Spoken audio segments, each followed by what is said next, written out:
Hello and welcome to the round 10 of the Candidates tournament, to the Breakdown Studio Live with Grandmaster Ernesto Inarkiev and Woman Grandmaster Dina Belenkaya.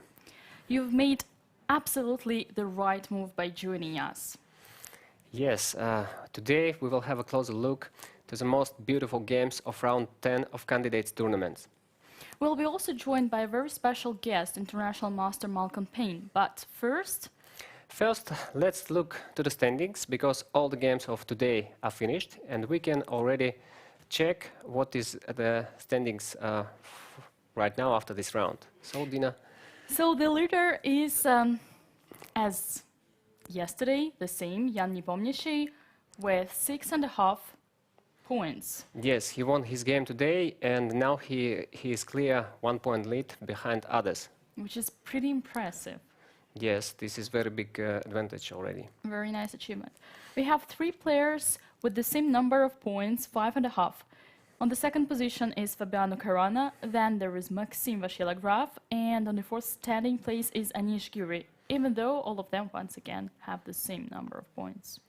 Yes, and they also have a comfortable advantage ahead of next players, Chinese Grandmaster Wang Hao and Russian Grandmaster Alexander Grishuk. Both of them had 4.5 points. And on the bottom of our standing, we have Ding Liren and Kirill Alexeyenko, both with 4 points. Yes, so we can see that the tournament divided on the different group of players. Some of them are leading and still have hopes to qualify to the match against Magnus Carlsen, and for the others, they still have the chances to beat the leaders and to show the best, but it looks very difficult, for example, to Ding Liren to coach the leader. So let's go now to the games which were played today. Today was a very exciting round. In the game 1, Fabiano Caruana played against Ding Liren. Fabiano had a white pieces, and as Ding Liren is currently outsider of the tournament, it is obvious that Fabiano was hoped to beat Ding Liren. At the same time, as we mentioned, that Ding Liren, in his best chess, he can beat anyone in the world. And today, actually, they had very interesting fight, which we will analyze in deep later on. So stay with us. In the second game of today was the game French Grandmaster Vachier-Giri Maxime against Giri Anish. This is supposed to be the most interesting game from the sportive point of view, especially as both players shared their feelings after the previous round. So, Dina, can you tell us what they said? Do we have tweets? Yeah, let's take a look at the tweets of Maxime Vachier-Giri. Yes. As you remember, Maxime started the tournament with a loss against Fabiano Caruana, and yesterday he had a very bad position against Ding Liren. So after this game, he said that his feelings. I got into lots of trouble. At some point, I was sure the position would just collapse in 2 moves. In the end, I managed to save this game, but it won't go into the collection of my best games for sure. You know, this is a very special moment in the game. I mean, before the players resign, he always feels that the game is over. First of all, you resign in your heart. And what I see in these words of Maxime is that he already more or less resigned at some point of this game. So he thought already, okay, few moves and I will have to resign, my position will collapse. And this is a certain point on when you already more or less stop fighting. But he got lucky. He survived the game, and I believe this will give him extra motivation for this tournament, so he still have a very good chances to fight for the win. And I believe this was a crucial moment for his tournament also. Yes, totally agree with you. And it is true that any competitive chess player should never resign psychologically, even if the game is totally lost. This might not have been the case for Maxime, but as you mentioned, somehow he got lucky. And yes, let us hope to see many more exciting games from him. Yes, and the opposite, he plays with Giri Anish, who won yesterday's game. So it is obviously that Anish was motivated very high. He was happy to win the game, and this is what he said in the press conference after the match. Now let's have a look at Anish's tweet. I had already the experience once I played in the Candidates, and I kept the chances until the end, but you have to, at some point, win some games, I found out. It's not enough that the tournament goes well and nobody's pulling ahead. You also need yourself to win games at some point. So it's good to win one, and we'll see what happens later. Yes, I think Anish refers to his tournament, his previous candidates tournament, what he played when he made all 14 draws in good positions, and everybody expecting that next game he will win, next game he will win, he still have a good chances, and finally the tournament just finished and he still had only 14 draws. So this win was very important for him psychologically, I'm sure about that. So this game was important for both, very much important for both players.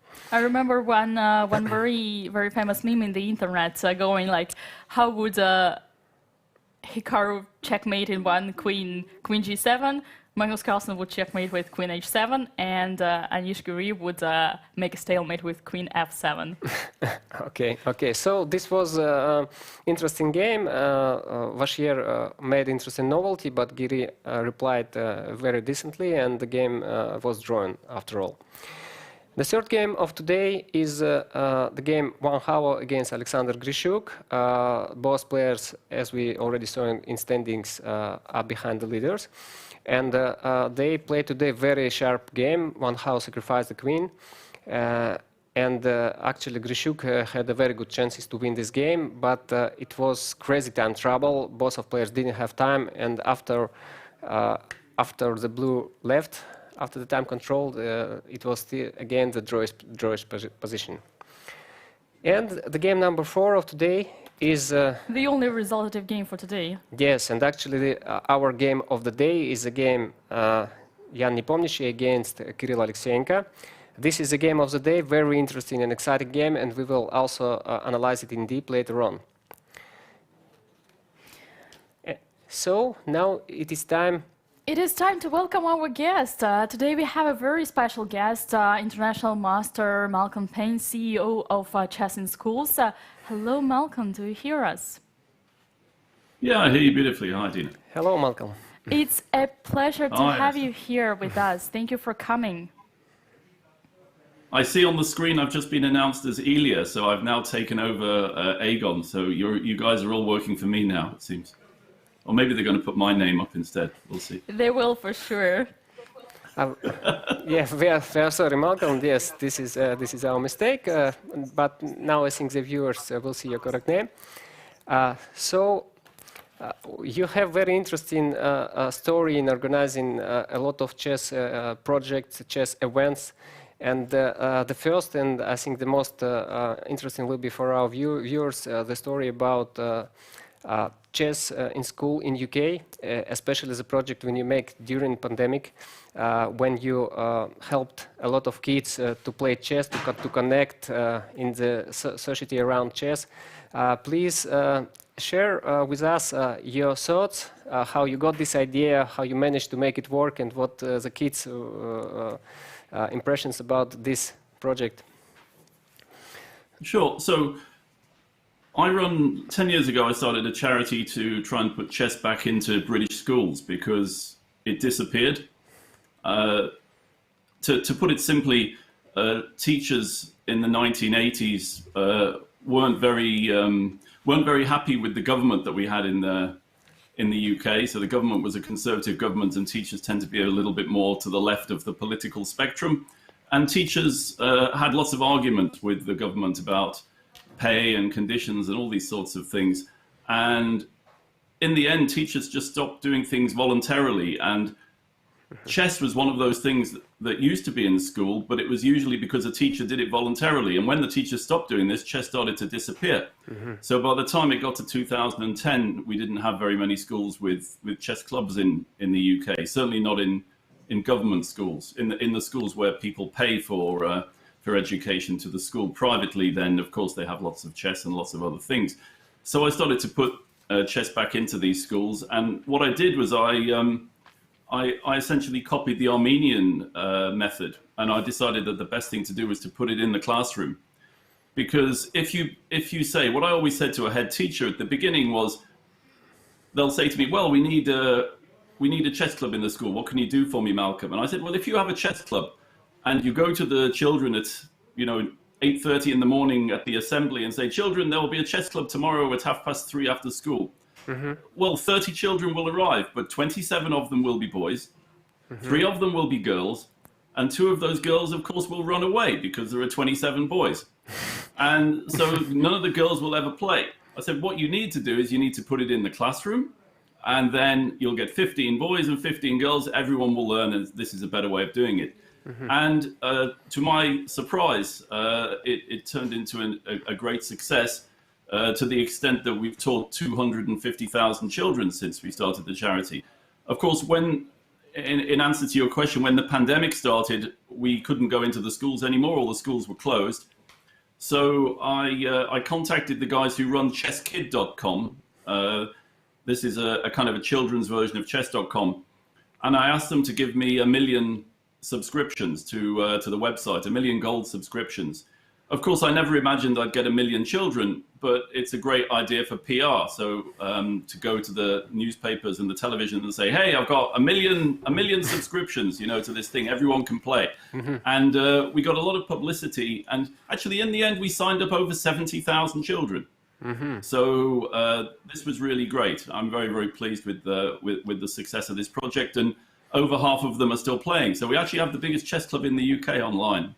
So it's been transformational in some ways.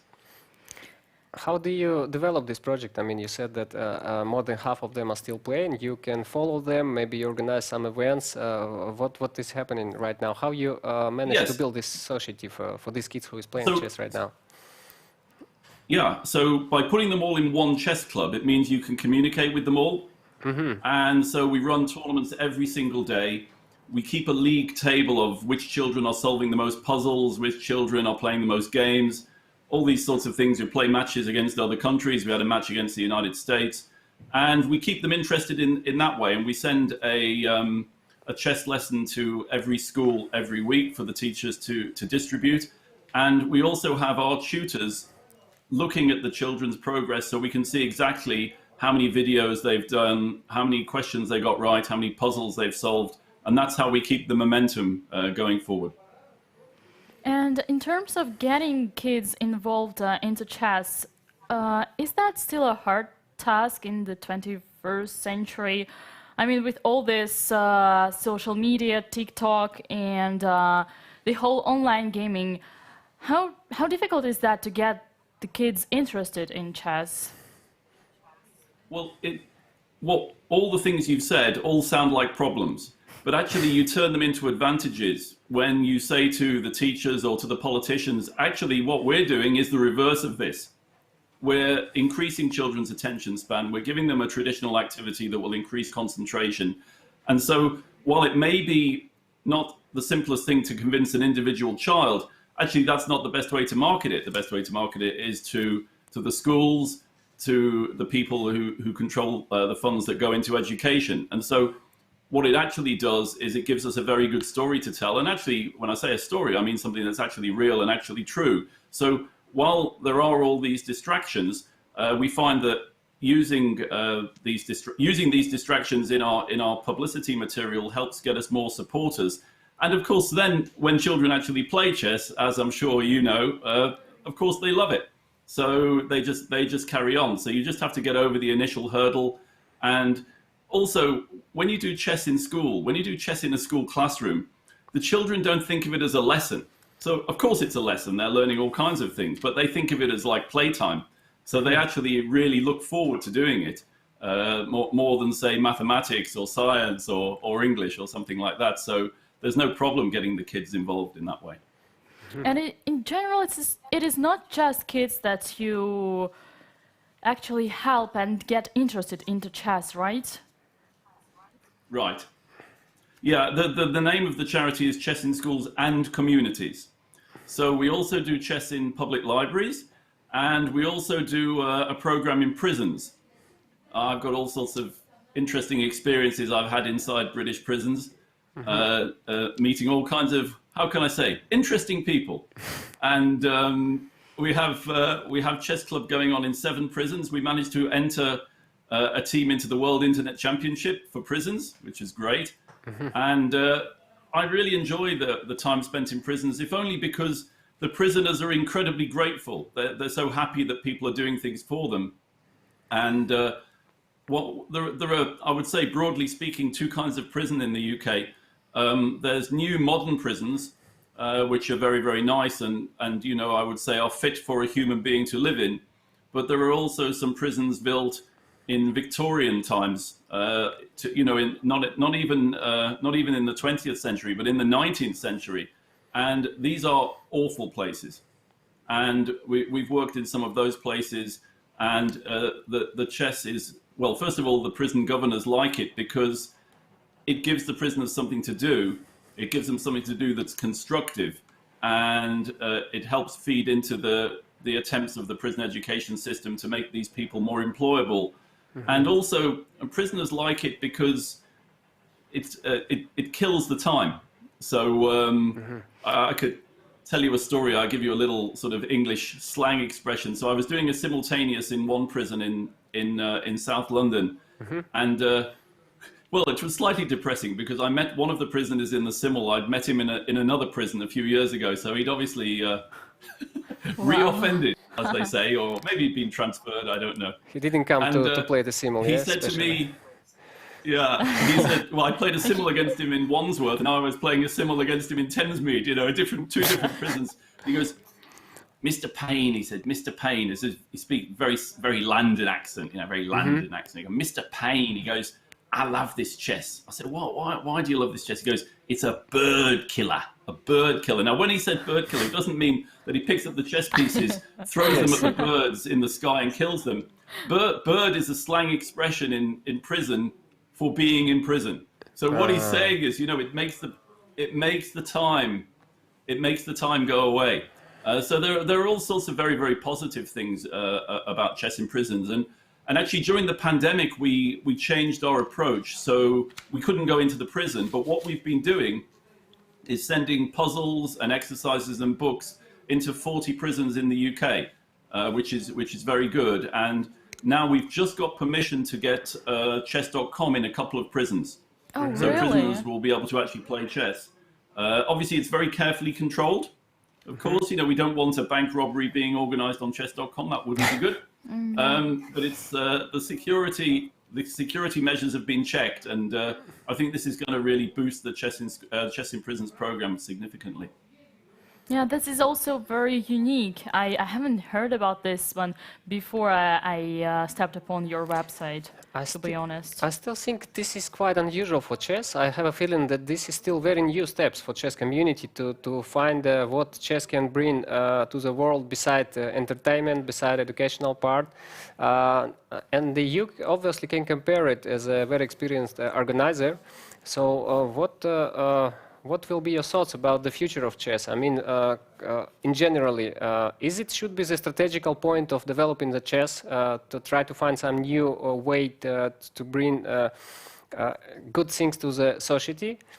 This is maybe should be one of the main things what the chess organizers should do now. How do you think? It absolutely is. And the Spanish chess journalist Leoncho Garcia is a great expert and a great pioneer in developing the social benefits of chess. So one of the things that he talks about is the fact that chess is so universal that anyone can play it. You know, it doesn't matter about your language or your gender or if you have a disability or whether you're a rich person or a poor person, chess can be for you. And one of the things I think we should do, and a lot of people do in a lot of countries, is try and get more chess played in public spaces. Try and get chess played more in libraries like we do in the UK. And I'm really a great fan of these public chess parks, you know, like in Washington Square Park in New York, or like you see in Russia, certainly you see in Hungary and Amsterdam and other places where chess is just part of the cultural fabric of a country. And I think that's really one of the most important things that FIDE could do to develop chess over the next century. And now that we have already mentioned the total spread worldwide of chess nowadays, especially this last year, may I ask you why chess isn't still recognized as a sport in the United Kingdom. Yeah, so it's a complete disaster for us, and it's something we've been fighting very, very hard, and we keep just having incredibly bad luck. When I say we, it's kind of me actually, but we've had incredibly bad luck. For example, Gary Kasparov came over to the UK a long time ago, spoke in the Parliament. I think this would be late 90s, late 90s when Tony Blair was elected in 1997. Yeah, and the sports minister was a great fan of chess. And Gary went to talk to him, and we made a lot of progress. And I went to see the minister in charge, which was great. I had no problem getting a time to talk to him. He promised to put some legislation into Parliament, but then some other priorities came about, and it ran out of time. And then we had another disaster when the minister is a really nice guy called Tony Banks, but he became seduced by the idea. He decided it would be a great idea to try and get England to stage the World Cup. And he invested a load of time in that, of course. And as you'll know from some of these, The House of FIFA, for example, is a fantastic book to read. A lot of the voting was corrupt, and that's why a lot of those guys are being arrested by the FBI. And England didn't get the World Cup. And then poor Tony Banks died. And then the following sports minister wasn't a great fan, and the following one after that. And then finally, about 3 years ago, I started to make more progress. But of course, Brexit took over every politician's time. Right. And then once Brexit was done, I thought, okay, we have a chance. I made the approaches again. But of course, then we had COVID. So it's just proving extremely difficult to get the recognition. But the story of why it's not a sport is actually a very interesting story. So if you can imagine in 1936, various people, I mean mainly Churchill, but not just Churchill, realized that this guy Adolf Hitler, maybe he's not such a nice guy. And I mean, of course, a lot of British people didn't appreciate this because so many people had an awful experience, of course, in the First World War. So they were very, very, very worried about any other kind of conflict or war. But certainly the civil servants, the people running the government in Britain, some of them were certainly aware of it, of the potential for war.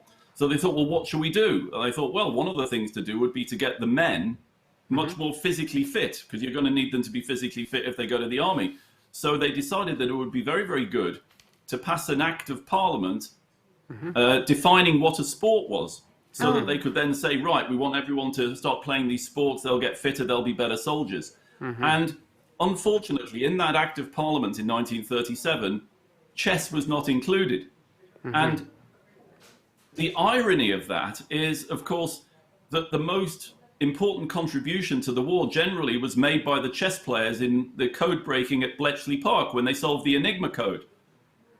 Right. And so it's just ironic that chess and chess players made an incredible contribution to the war effort, but the government legislation and ideas to assist the war effort excluded chess. So I'm afraid, what is it, 1937, 84 years, we haven't been recognized. But look, I'm still trying. And I'll be starting again soon. As soon as the pandemic is over, I'll be knocking on doors again. That sounds pretty unfair, to be honest. Oh, completely, yeah.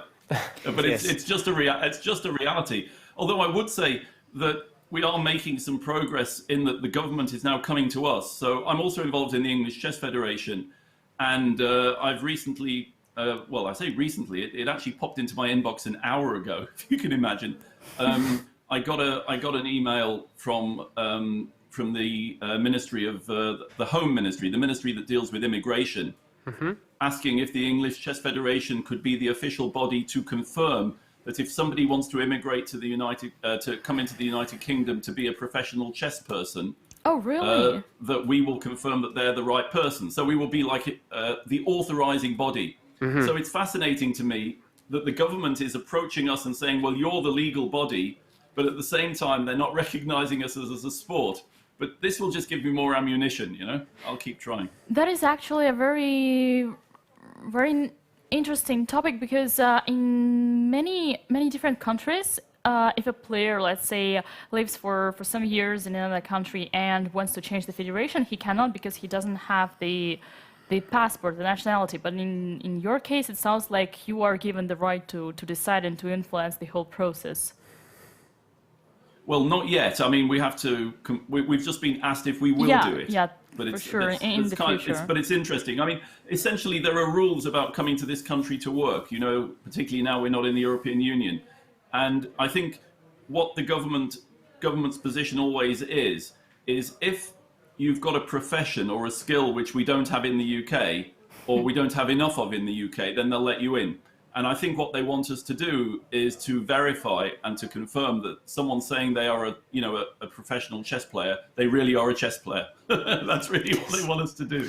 Okay, so if we need to, we'll knock on your door. Me and Ernesto. If you want to come and live here, you know where to come. Yeah. Yes. Okay. 2020, of course, was very difficult a year for all.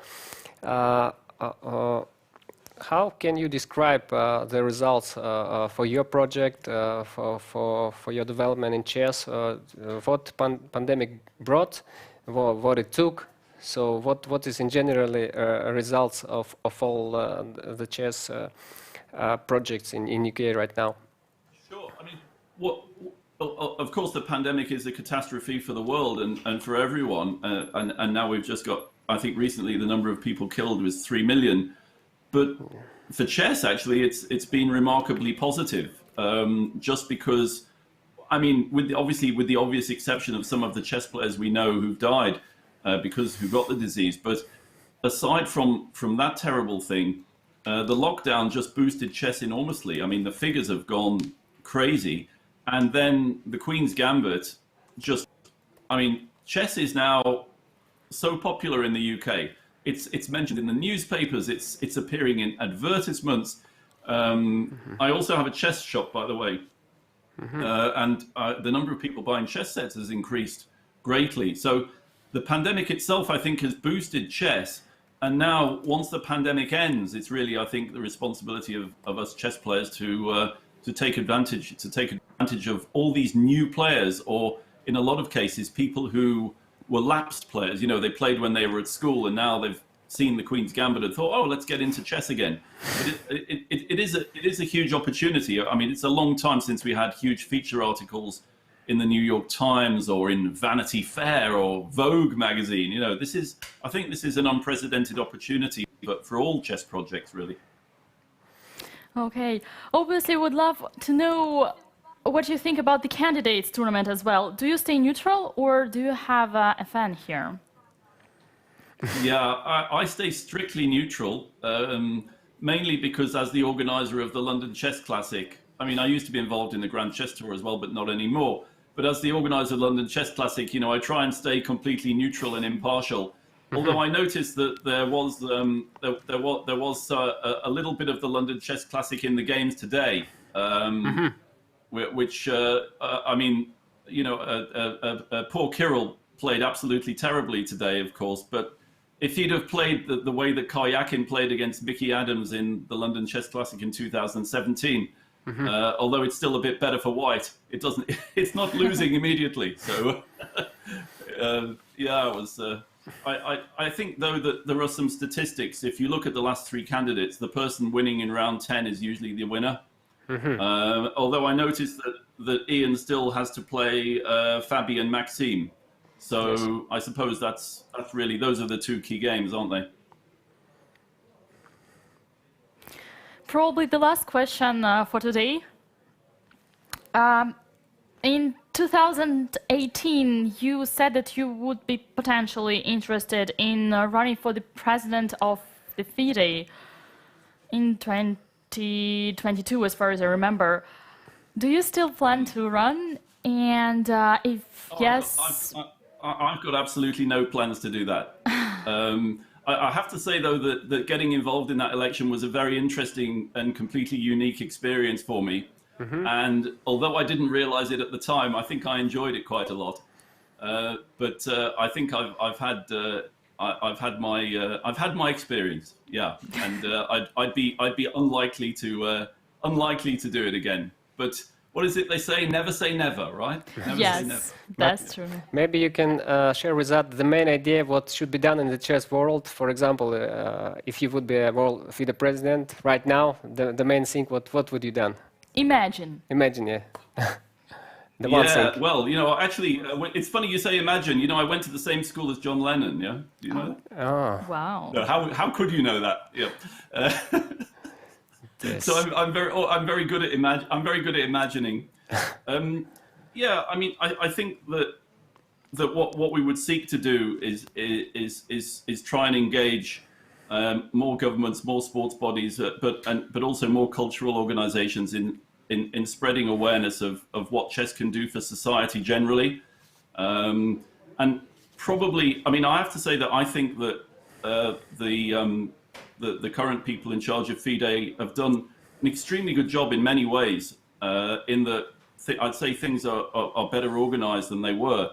But it's almost like, what was it Mao Zedong used to say? You say, waiting for the great leap forward. That's it. I still think that in terms of commercial sponsorship, which I think is something we should be able to achieve now for chess with the increased amount of popularity, I think that's really where we need to advance more. It's a shame that despite the fact that chess is front and center in the media, that we still don't have a huge, you know, a big corporate sponsor for anything that we do. We have very, I mean, we have a few small sponsors and a few sponsors of individual tournaments and individual teams and countries, but an overreaching global sponsor for chess like you have in other sports, that I think is really the big objective.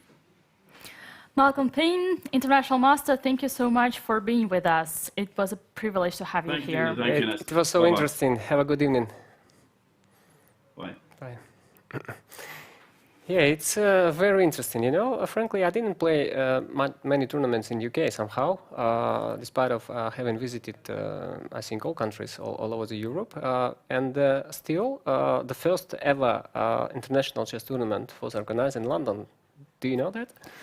Yeah, that is actually pretty special. I wanted once to participate in London Classic. Didn't manage to, but I did play twice in the UK, in Gibraltar, in 2019 and 2020. Actually, Gibraltar 2020 was my last over-the-board tournament before the spread of the COVID virus. Yes, that is pretty special for us, you know, pretty different. It's not just like open tournaments in Europe, which we are, you and me, I guess, we're the most used to. And also chess in schools, I believe it's pretty unique. I was truly impressed by the numbers to get 1 million kids free membership at chess.com, making 1 million kids play chess. That is impressive. Yeah, actually, this is very maybe the most popular project in chess right now. There is, I should say, many countries already understand that this is a very interesting project and this is what should be done. Of course, the biggest maybe countries who make this is Russia, obviously, China also, they also have chess in schools. So I'm very curious to see what will be after 10 or 20 years when we will have a generation of people who already learn how to play chess from the childhood to calculate their things what they are doing in life. I think it will be very interesting. The new generation brought up by Malcolm. Yes. So am I. Let us now switch to the game of the day. Yes, so let's come to the chess part. Today we have one extremely important game. It is a game which Jan Nepomniachtchi played against Kirill Alexeyenko. This game is so important from the sportive point of view because after this game, Jan is sole leader with 1 point ahead of others. And the way he played this game remind me one thing. But before I will tell it, how do you think, dear? There is something in chess what we can compare with box. Can we compare chess with box? Yeah, for sure. We do not need to go far away to search an example. There is chess boxing as a different variant of chess. I'm pretty sure you can compare these two. Yes, the game reminds me the famous float like a butterfly, sting like a bee. His hands can't hit what his eyes can't see. This is what was actually doing Nepo during this game. He played very quickly. He didn't spend much time over the board. Well, this one doesn't actually surprise me. It is his style. Yes, but not always. And also, he played a very, very good game. From the outside, it looks like he had an easy day, like a walk in the park. But of course, if you go deep in this game, you understand that he made a very, very good job. First of all, I should admire his team, his preparation. Let's start. Let's look to the chessboard. Yeah, on the first day of our coverage, Sergei Kurakin said that Jan Nepomniachtchi did have a very good team. Yes, Vladimir Potkin is his coach, team leader, I can say. I believe that he is not the one. Yeah, Sergei has enough experience to say that. Yes. Okay, so Jan chose English opening. This is not a big surprise because mainly he plays or e4 or c4. And actually g3, the second move, he also played already in the past time, so I believe Kirill should expect this move order. e6, bishop g2, d5. When I was telling that his team made an amazing job, I meant that he got the position where black don't have a clear way, clear plan how to play. You have a lot of moves, but they looks more or less similar. And in this situation, if you're not very much familiar with the position, it's very easy to make mistake. Yeah, definitely. You can also confuse the openings and mix it with Queen's Gambit, the Slav defense, the Queen's Gambit to decline, the Slav defense, the Tarrasch could even... Yes, many openings can happen from these positions. Nimzo, also Rogozin, Bogo, yeah, go on. Yes. So Kirill decided to try to clarify the position. He played d takes e4. This is still theory, will not stop for long here. Queen a4, knight bd7, queen c4, a6. This is first instructive moment in the position. Black is ready to play b5 and bishop b7. And actually, all this line is about this bishop on c8. If black will be able to develop this bishop, usually they can equalize the position. So from this moment, the dance is starting. Queen c2. So Jan avoiding b5. If black will play b5 right now, then after knight d4, we can see that the rook on a8 is attacked. And you don't have any places for it because knight c6 is coming. Yeah, this is dangerous. So b5 is not possible. Kirill plays c5, which is very natural. It looks almost like my favorite Queen's Gambit accepted, but with the bishop on g2, and that makes the whole difference. Yes, and the pawn on d2. Yes, and this one also, and well, it's just actually these, these two which are different, but gives way more advantage to white. You mean setup for black is similar, yes? So black Yes, is trying black to is similar, yes. To get, yes, correct. And now is after knight c3 the first moment in which black have to decide how to play. This looks like a simple position because all ideas is unfold, so you can understand them. But the move order is extremely important. It is obviously that Kirill already forget how to play. Yes, so he played bishop e7. Looks a very natural move, but actually this is inaccuracy. We should perhaps mention that these players have tons of preparation every day for every round, and they spend 2 to 3 hours to repass everything, but they still manage to forget simply because there are millions of different lines. Yes. By the way, I'm not sure if that's the best approach. I do know that Fabiano Caruana is well known to spend up to 3 hours before the actual game, but most of the coaches can give the advice to avoid that one, not to get too much tired and not to spend more than 1 hour. What is your preference, Ernesto? You are a very experienced grandmaster, European champion. Yeah, it depends on the mood and situation. This is true that the player should keep the energy and the mood before the game. And the danger when you spend 3 or more hours in preparation is not only about energy. This is also about mood, because there is no guarantees that after 3 hours you will feel confident enough. Maybe you will discover much more problems, and you will go to the game thinking that you don't have nothing. It's like the more you ask, Yes. the more you want to. You should be ready Yeah. to get the answers which maybe you will not like. My experience is sometimes I just have very strong motivation to find a novelty. I like this process very much. I always involved in the process. Not only my coaches is doing this work. Generally, I am decide what I'm going to play, build the general plan of the game. I like this very much, and still I think altogether I spent for maybe about 4 hours, but I try to split it. Yes, like 2 hours before going to bed in the evening, Yes. and then 2 hours in the morning. Yeah, like that, and also I spend some time during, for example, walking, during resting. I should say that one of the biggest challenge for all these participants is that during this tournament they actually have no rest, because our brains is always working. Yeah, even if they have 2 days of the rest, which is, by the way, the first free day will be tomorrow. That means no broadcast from our part, but do not worry, we'll be back to you on Friday. But yes, there will be also a free day on Sunday. But you say that doesn't actually change their mind. They are in this constant process of thinking, of caring about what they are planning to do on the board. And yes, do they actually manage to relax, or not at all? I believe that the players enjoy what they are doing, and I think they're not tired because of that. Because when you get what you want, this is very much enjoyable. You have very good mood, motivation, energy, and this is how it goes. And of course, when you have bad tournament, it's all goes opposite. Okay, so let's come back to this game.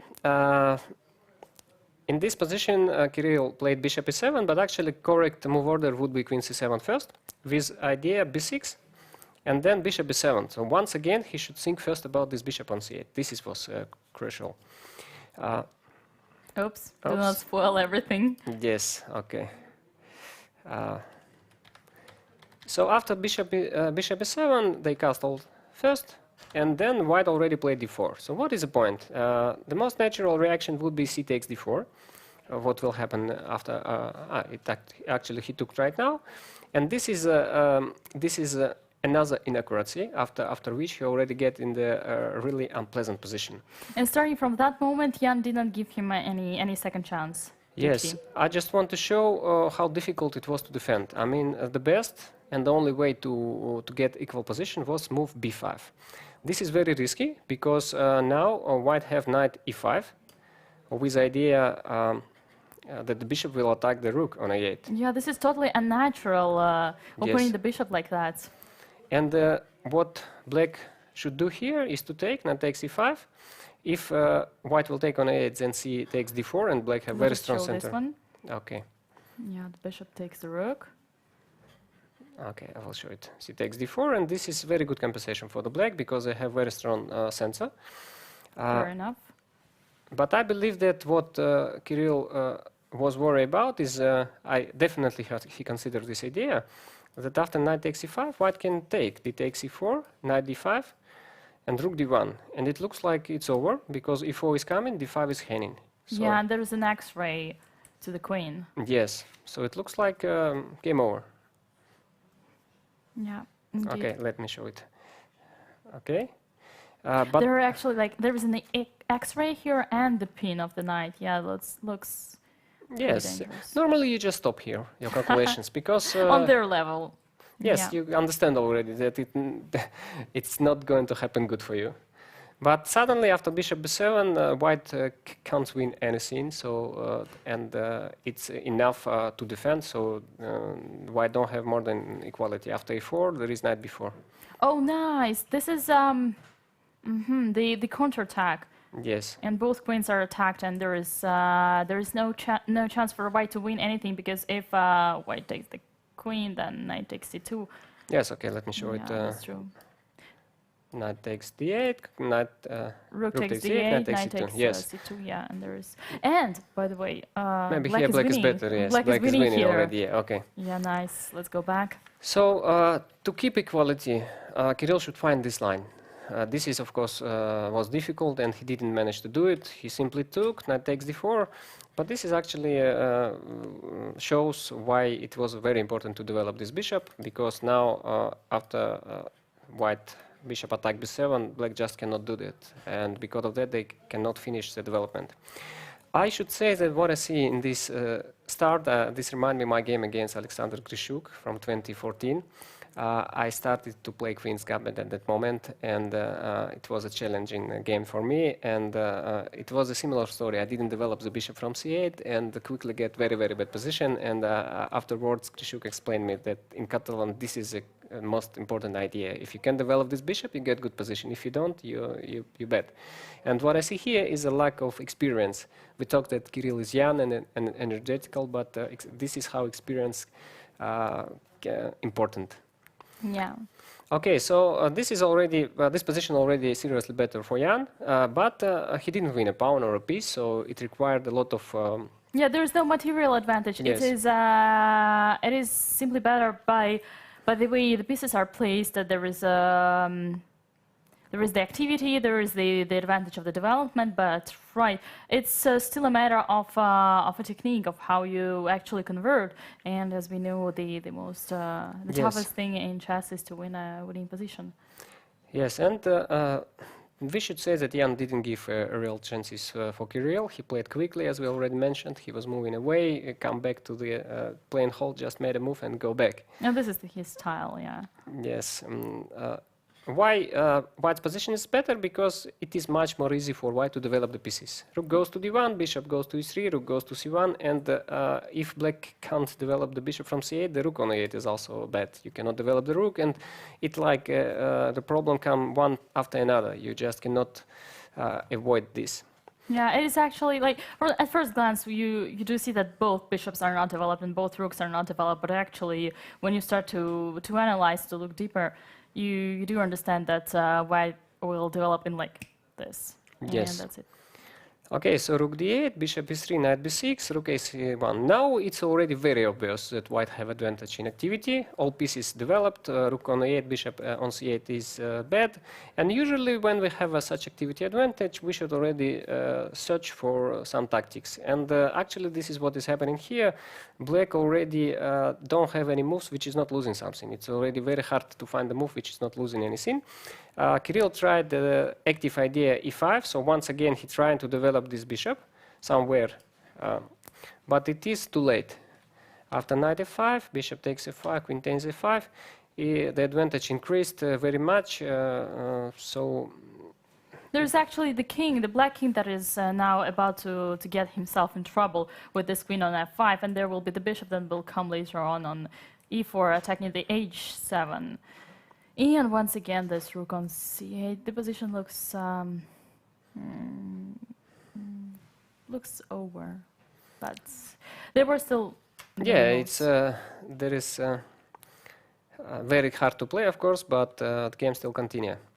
And this was more or less the last moment. The last critical moment, yes, for black here. I believe Kirill simply forgot about, so he took on d1, developed the rook, and it looks like he almost solved his problem. He developed the rook, developed the bishop, so it looks like one more move and it will be fine. But here comes the decisive blow. Bishop takes f6, and now we see that bishop takes f6, bishop e4. This is exactly what you mentioned. Suddenly, attack on the king is starting. Yeah, and not much of a choice to defend it. And as while we were preparing for the show, we mentioned a very funny thing. Over here, instead of bishop takes f6, the computer was actually suggesting g6 in order to just attack the queen, defend the h7, and simply give away this piece, which looks totally ridiculous for a player. But yes, so the position is that bad that computer even considered just to play without a piece as a possible alternative. So after bishop f6, bishop f4, it also was a very big time trouble for Kirill. So we just quickly go to the end of the game because nothing was really happening. He defended hard, but it didn't help. White just started to take everything pawn first, then he sacrificed the exchange, and at the end we can see that Black will lose the second pawn in any case, and the game is over. Yeah, and even if this is an endgame, perhaps we should mention the endgame of the opposite colored bishops, and many players know that there is a high chance of getting a draw with the opposite colored bishops, but it's more in situations when you have one pawn advantage. But here 2 pawns would be enough, yeah, since the f7 pawn will fall apart. Pretty impressive game from Jan, and as you said, very important for the standings, because Jan Nepomniachtchi right now is leading the tournament with 1 point ahead of all the other participants. Yes, I should mention that I always have a mixed feeling after such games. First, we can say that Kirill Alexeyenko made a quite famous mistake. I mean, he forget the theory, made inaccuracies, and just simply get a bad position. So it looks like Jan. An easy game for Jan. Easy game, and it looks like Jan didn't made a lot of things to win this game. But it is definitely not so. First, it was a very clever choice of opening. It's not, as we already saw, Kirill had 2 games before, and other players couldn't find the position in which he was so uncomfortable as he was today. And the second thing, how Jan lead this game to the win. So yes, the first thing is to get the advantage from the opening, which was a home preparation. So okay, we could potentially say that it wasn't such Jan's achievement. Yes. But at the same time, he did show a perfect converting technique. So yes, and also I should mention that when the game finished, he had more than 1 hour on his clock. So Kirill was already in time trouble, but Jan still had plenty of time to finish the game. So very much impressive, and I should mention that we didn't actually talk much about Jan in the first games. It looks like he was hiding in the shadow of other players. But in the round 3, definitely he reminds us who is the leader of the tournament. So it's a perfect game for our show. Yes. Let us go to the next game of this round. The second game, the most interesting game of today, is a game between Fabiano Caruana and Ding Liren. But before we move to the chess part of this game, we should mention that after the tournament start, many players was telling their opinion about who is best opponent for the Magnus Carlsen. If you remember, Sergei Karyakin said that his favorite is Fabiano Caruana, that he plays very nice. And also world champion himself, Magnus Carlsen, shared his thought about this. So he said, he actually tweeted that Fabiano Caruana would definitely be one of the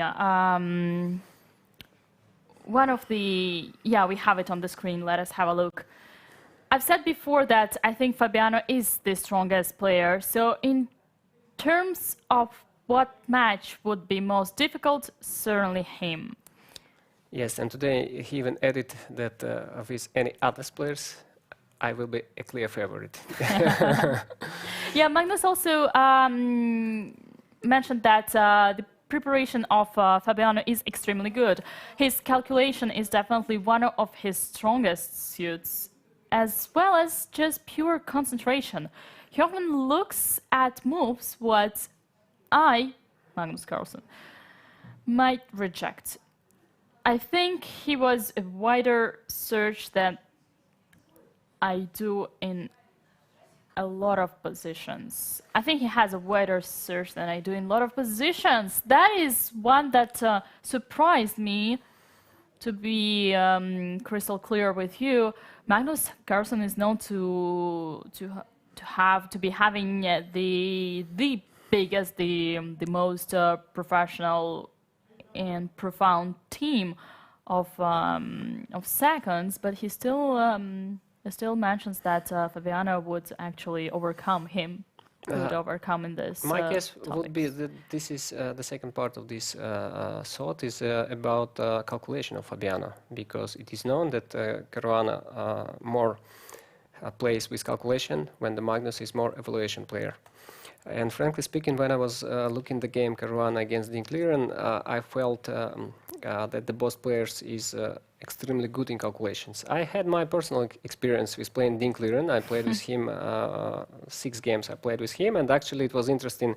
I played these games during 2 years period. I started with beating him in a very interesting game, and after that, with every new game, I felt that how he is growing extremely, and it was quite unpleasant feeling for me as a player, because I felt like a guy is just better and better, you know, with every game, and it felt very unpleasant for me. Yeah, I can imagine. Yes, and also what I felt about him is that he is like a machine. He is a very nice person to talk about chess and everything, but also he's very calm. He's doing his job extremely professionally, and you can even feel it when you're playing against him that he's calculating everything, you know. I had this feeling that if in the position will be some concrete line which can be calculated, he will find it definitely. And coming back to our game, I want to announce it as a game of Terminators. So two guys who calculate chess variations extremely good. Maybe one of the best calculators in the world. Yes. Okay. After chess Stockfish. Calculators. Yeah, let's say. Okay. Yeah, chess calculators after Stockfish. Yes. Okay. So let's come to this. Caruana chose to play e4 once again, as he did against Maxim.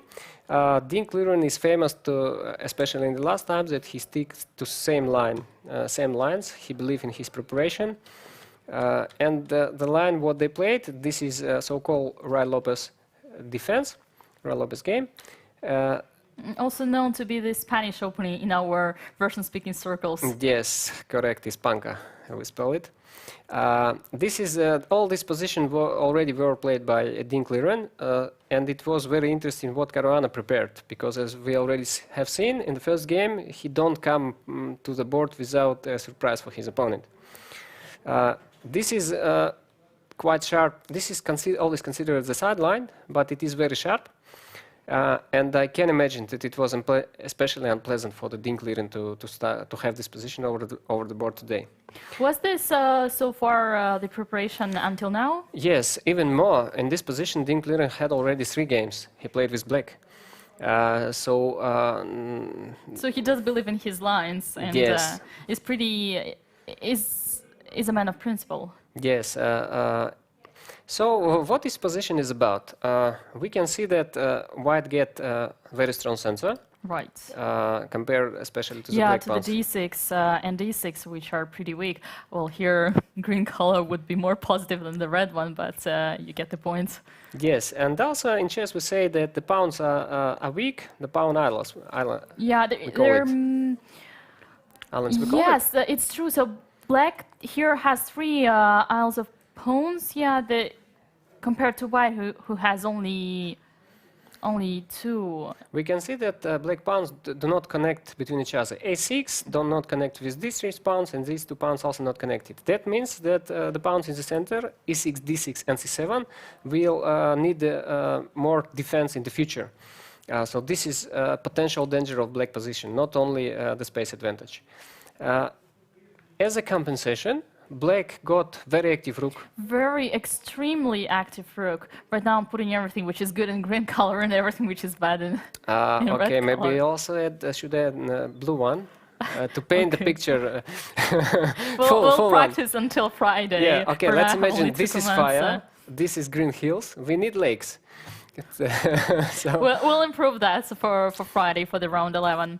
So yes, you mentioned the rook on b5, which is good, but what else? What else could bring black some compensation here? Yes. Oh, the a5 pawn, the yes. weakness. So this is actually red. I get yes, the this is thing. already Okay. a victim of a white strategy. They sacrifice this pawn to get all another factors of the position. This is pretty funny because the a5 pawn is advanced pretty far away, and normally we do consider this as an achievement, as a space advantage achievement, but here it happens to be a weakness.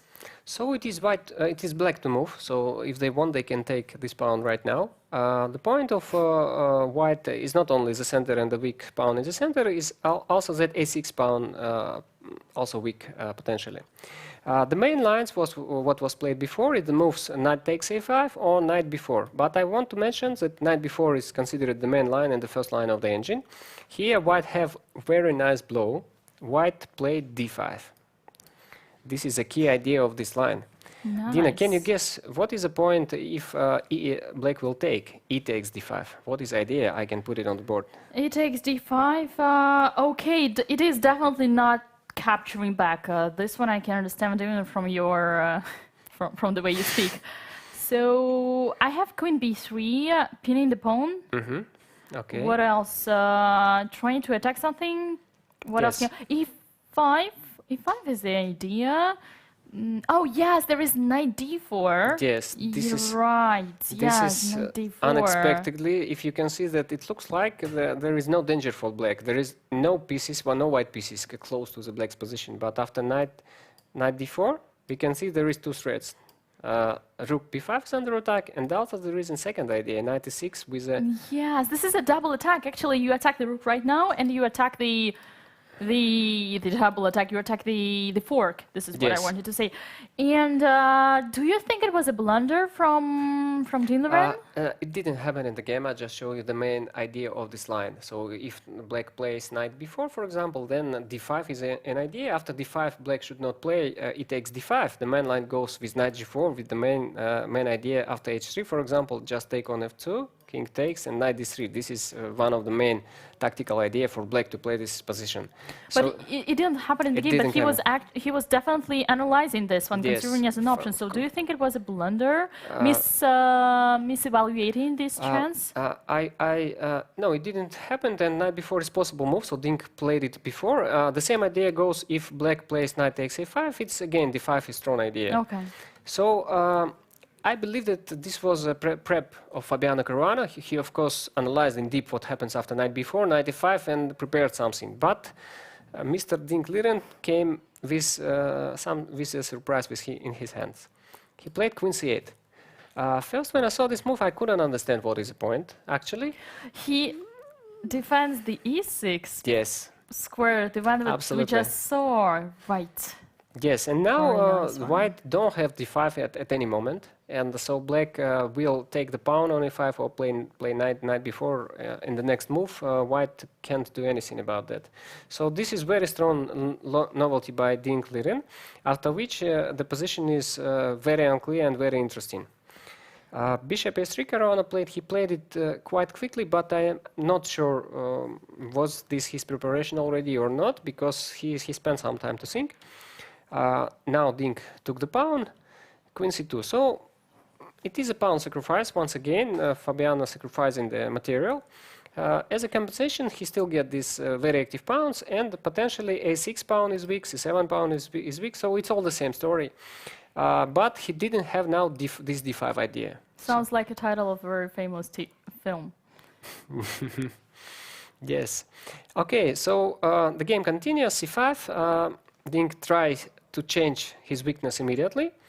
e5, d8, d takes e5. So very unusual position. It's hard to understand what is going on. White have very strong pawn on c5. At the same time, this e5, e6, they're weak pawns. They are horrible. They are doubled, and they are on the open file. They seem to be pretty weak, and the c5 pawn seems to be a strong pass pawn. But you sound like there is a but.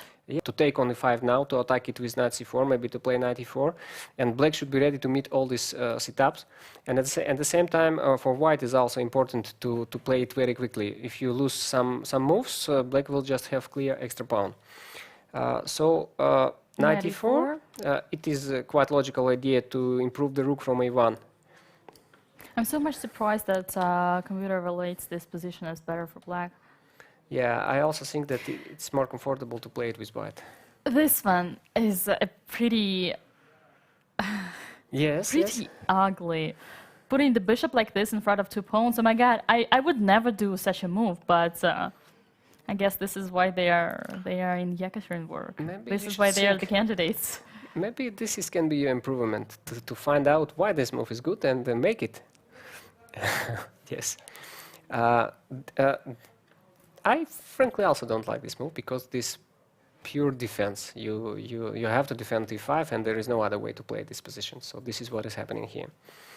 H4. So we see what Caruana is trying to do. He want to say that his c5 pawn split black's position on the sides. The rook is not taking part in the king It side. cuts the board into Yes. several parts. And he wants to start on attack on the king side. When the rook will be on b5, knight will be on c6. So the h4 is about that. He wants to attack the black's king. So after h6, stopping knight g5. Here, rook. The next moment is very interesting. So Rook is through d5. yes, how would you start attack for white? Just bring us some ideas. Okay, one thing that comes immediately into my mind is to improve your knight, to put it somewhere to e4, like I would say knight to d2 and then knight to e4, but we cannot do that because there is knight d4. We need to control this square, Yes. unfortunately. It looks like we also tied. Also, we cannot remove the bishop because we have to protect c5 now. Yeah, that is true. Okay, but once again, speaking about this knight, it would be really great to move it away because in that case, the rook would be able to enter to g3. Once again, not possible yet. So we could potentially start with queen e4, then queen g4, or immediately queen g6. So this one I like more, queen g6. H6 looks nice, yeah. Yeah, and then okay, queen g6, rook e4, and then rook g4. This would be my final choice. This is very nice. I like it, Dina. And there is knight e7. Ouch. Yes, the move Caruana played is a bit unexpected. He played g4. Oh. So he don't waste his time for maneuvers. He want to play g5 and just crush the king immediately. Before the players make such moves, I think they like to divide the board. Not only this pawn divide the board, also e6, e5 is also dividing the board. Yeah, so it's like this is a very, very particular position on the board. Indeed, we could even like cut the board into several slices. Yes. And then like divide them completely. Okay, you stay here, you take this part, and you consider the other side. Still, the computer gives advantage to black. Why? Why is this happening? Yes. Okay, this computer is not really strong, I should say. The position is not better for black. So Dinkler don't seriously have a chances in this game. What I wanted to mention that the king now is quite alone. The only piece who can defend the king now is the bishop on f6. So this is quite dangerous for black. Black should be ready to do something about the threat of g5. So the next move, queen e8, is quite understandable. Liren let another piece to defend the king. King g2 first. So very nice. Also bringing the rook. yes, Bringing absolutely. the rook to g1 and to h1, participating into the attack. This one is clearly my favorite. Yes, and here Dinkler decided not to wait when other army will come to the castle and to decide to stop it. First h5, g5, bishop e7. This is forces simplification. After knight takes e5, all the pieces just changed. And this is already more or less equal situation. I also want to mention that instead of queen g6, for the moment, queen a4 looks more logical for me, because if white will be able to keep this knight, for example, to play knight f3 and take on e6, the g5 pawn can be very dangerous for black. But black pieces now is very active. Yes, this rook's like usually you keep the rooks on the 8th or 7th rank, but here they are in front of the knight. Yeah, this is pretty unusual because yeah, once again, you normally keep the strategy to put your minor pieces and then your major pieces, but here they do look super strong. Yes, and the most simple way for black to play here is to go queen f5. I like this queen a8. I like this move very much because queen is looking to the white king right now, and white forced to change everything after knight c6, queen takes, then rook takes c6, and this is just once again this is just drawish position. Yeah, after queen's Yeah, the exchange, there is nothing much for black here anymore, unfortunately for Fabi's fans. Yes, so in the game he played queen g6 immediately. This is also drawish line. They just changed all the pieces and changed the rooks, and it was just perpetual check because white cannot go forward king e3 because of rook e2 or knight f5. So it's just fine for black. I should say that this is extremely high quality game. Very interesting opening strategy. Obviously, Fabiano chose a very sharp line to play, and Dean Liren was prepared.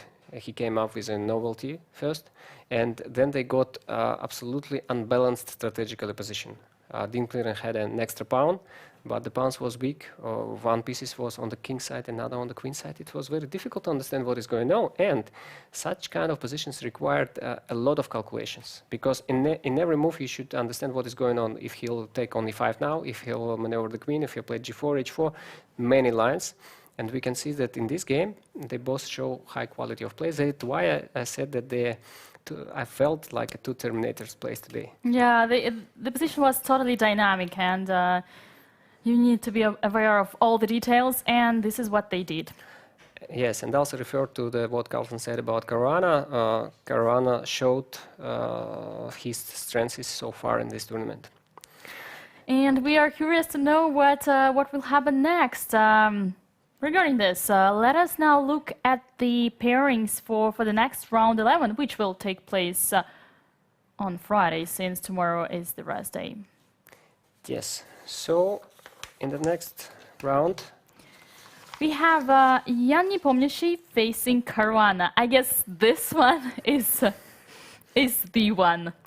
Yes. The sole leader of the tournament will be facing one of the players whom Magnus Carlsen himself puts on the top spot. What is your experience, Dina? Obviously, you had this situation in your career when you are leading and you face the most dangerous opponent. What is your strategy? What is your advice to Jan? How should he play? I do have to say something about this one. I actually consider that it will be way more stressful for Jan Nepomniachtchi than for Caruana, because Jan is the leader and he has something to lose, while Caruana has nothing to lose, since he's trying to get the first place from his chair, if you see what I mean.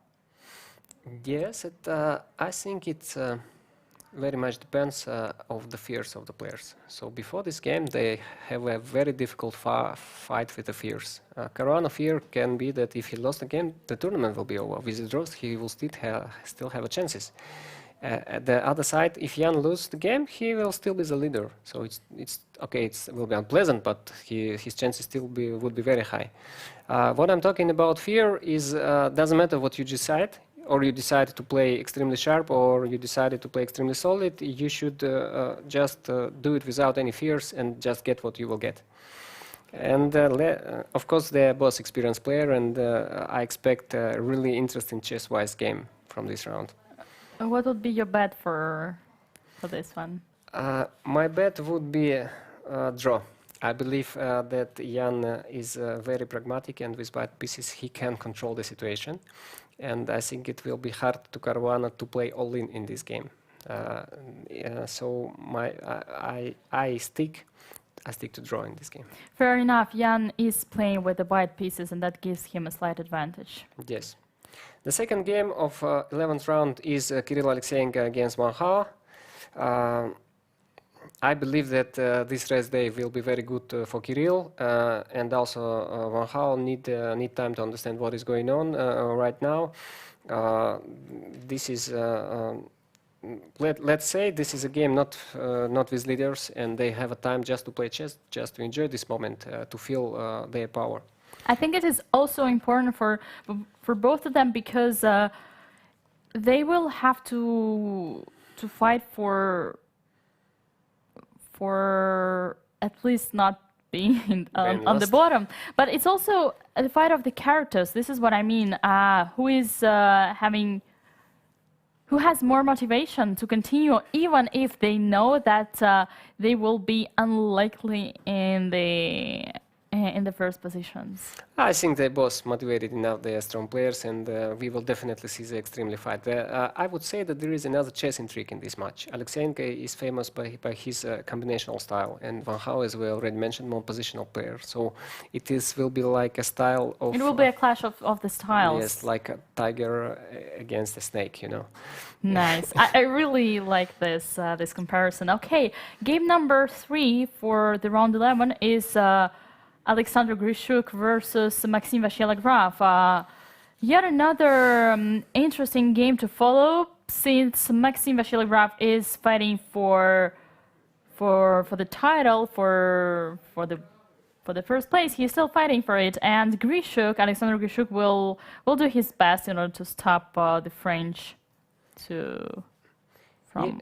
Yes, both players showed very sharp play in the first rounds. Grishuk was seeking for complications in every game and trying to make sacrifices or take something and tried to unbalance the position, and Vachier just played the most possible complicated opponents in the chess. So this will be very exciting game chess-wise, especially considering that Grishuk is a big expert in Najdorf and Grunfeld defense also. So for me it's very curious, will Vachier stick to his strategy to play the most sharp lines possible, and maybe he decided to play something new. So this will be a very interesting moment in this game. So I guess we'll expect a huge theoretical debate. Yes, that's true. And the game number 4 of the 11th round is Vachier-Giri against Dean Clearen. I think we should expect, again, high-quality game. Vachier-Giri definitely have a wind in his shape. So, and Dean Clearen is also looks like he found his best play, and we can expect high-quality game in this match. I don't think that will be much risk from both players, but strategically it will be very interesting. Yeah, right. From one side, we'll have Vachier-Giri, who has already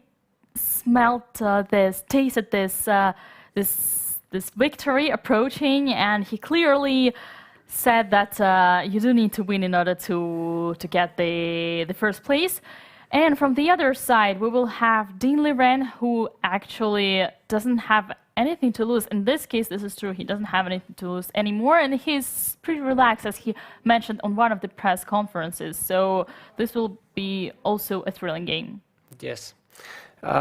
I think it's very exciting tournament is going on right now. All players already showed their best in some moments. Some others still, I believe, want to show his preparation and his best part. So that's it for us today. Next round will be on Friday. So tomorrow all players and also our studio will have a rest day. And we will wait you here as usual at 5 p.m. GMT. Please. Same time, same place. Yes, don't forget to subscribe, put a likes. See you on next show. See you on Friday.